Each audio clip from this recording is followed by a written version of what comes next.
தாத்தாவும் வந்தார்கள் போனார்கள். தப்பென்ன சரியென்ன, எப்போதும் விளையாடு. எப்பாதே போனாலும் இன்பத்தை தள்ளாது.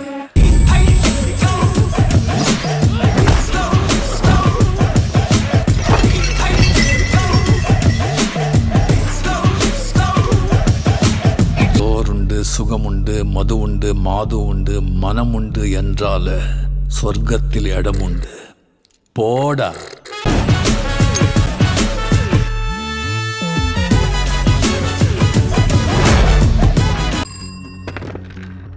என்னடா நடக்குதுங்க? ஒருத்தவங்க போன் எடுக்க மாட்டேங்க. உள்ள தான் முடிச்சிங்களா இல்லையா?